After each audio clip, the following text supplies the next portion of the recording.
Hello అండి. Saturday morning మినీలాగ్. Saturday రోజైతే ఇంట్లో చిన్న పూజ అయితే ఉండిందనమాట. చెల్లెల వాళ్ళ కూడా పిలవడం జరిగింది. చెల్లి వచ్చేసింది. చెల్లి నేను కలిపి ఇక్కడైతే భక్షాలు రెడీ చేస్తున్నాం అనమాట. చెల్లి రాకముందే నేనైతే పూర్ణం అయితే గ్రైండర్కి వేసి పక్కనైతే ఉంచుకున్నాను. గోధుమ పిండి కూడా తడిపి పక్కన ఉంచుకున్నాను అనమాట. అందరికీ పూలలంటే వచ్చు. రాని వాళ్ళకి చూడండి, వచ్చిన వాళ్ళు కొంచెం చెప్పండి ఎలా చేయాలన్నమాట. నాకైతే పర్ఫెక్ట్ వచ్చనమాట. నేను ఎలా చేశానో మీకు వీడియో చూపిస్తున్నాను. ప్రాంతాన్ని బట్టి భాష మారుతుంది. కొందరు పోలేలు అంటారు, కొందరు భక్షాలు అంటారు, కొందరు పూర్ణం పోలేలు అంటారు. ఒక్కొక్క ప్రాంతాన్ని బట్టి ఒక్కొక్క భాష మారుతుంది కాబట్టి మా దగ్గర పోలేలే అంటామన్నమాట. ఆల్రెడీ నేను పూర్ణం అయితే పట్టేసుకొని పక్కన ఉంచుకున్నాను. ఇక్కడ వచ్చి పోలేలు అయితే రెడీ చేస్తున్నాను అనమాట. ప్రతి ఒక్క పోలేలు పొంగాయండి.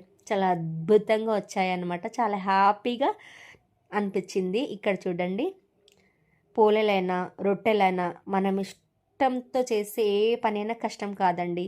ఇష్టపడి చేయాలన్నమాట. చాలా హ్యాపీగా వస్తాయి. మనం చేసిన కూడా సాటిస్ఫాక్షన్ ఉంటుంది అనమాట దాంట్లో. నేనైతే అలానే చేస్తాను. ఇక్కడైతే పోలేలు అయితే రెడీ అయిపోయాను అనమాట. చూడండి ఎంత బాగా పొంగా అంటే మాటలో చెప్పలేనమాట. ఎంత చాలా హ్యాపీ అనిపించింది ఆ రోజైతే.